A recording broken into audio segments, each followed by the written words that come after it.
Happy World Music Therapy Day! I'm so excited to celebrate with you today by sending you one of my all-time favorite musical books.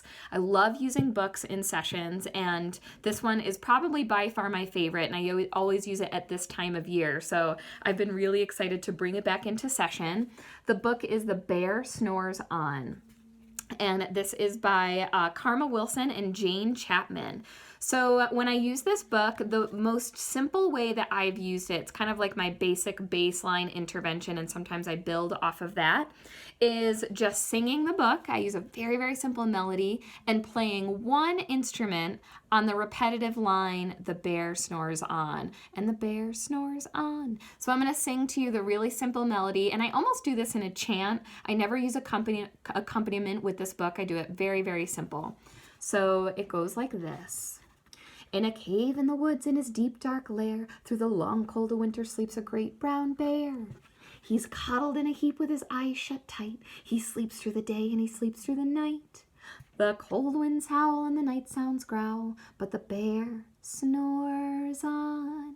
And this is where we get the instrument. I love using a kabasa or a vibro slap during this one, and having one of those that we go around and maybe one or two kids gets to play it during that space, or maybe it's just one kiddo, or maybe you're working on passing instruments in a group and it's one kiddo and then they have to pass it to the next and they have to wait. And so what happens in this book is a bunch of different animals come and visit. The mouse comes to visit, and then we have a bunny who comes to visit. And each time every animal comes to visit, the bear snores on. A badger, they bring nuts and they have tea, and it's really, really adorable how it goes. And then they have a bunch of buddies. And what happens is eventually, spoiler alert, the bear wakes up, and he wakes up by a big, big old sneeze. So sometimes during this part, I'll use scarves where we get to sneeze, especially if attention-wise, I really need to pull the kids back in for this, even if it's one kid or if you're doing this in a group. If we need to pull the clients back in, it's a great different piece to add to the book. It's kind of like the climax. So, and then it goes through again, and the bear, it's really sweet. The mouse helps the bear, and he's very sweet. And then by the end, the bear is actually awake, and all of his friends are sleeping. So it's super adorable.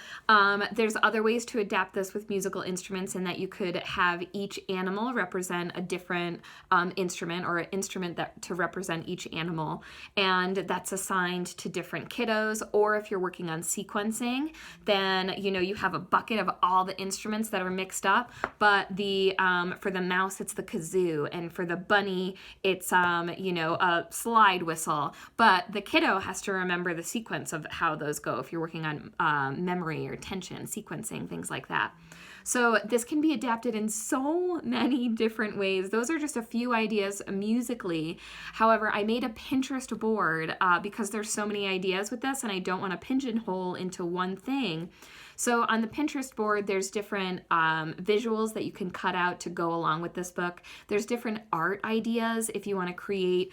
There was this one really great one it's like a paper bag turned into a cave, and then you can put the bear inside. All the different animals get to sneak inside.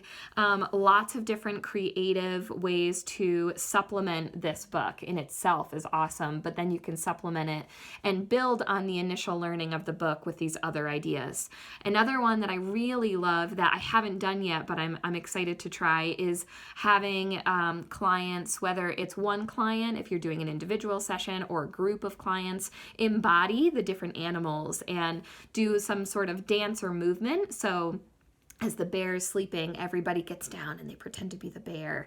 And then the mouse comes in, and what does a mouse look like when he sneaks in the room? And everybody gets to try to be the mouse. And then you do the bunny, and different kinds of things like that I think would be really, really fun to get out of your seat and move and experience what all the different animals feel like.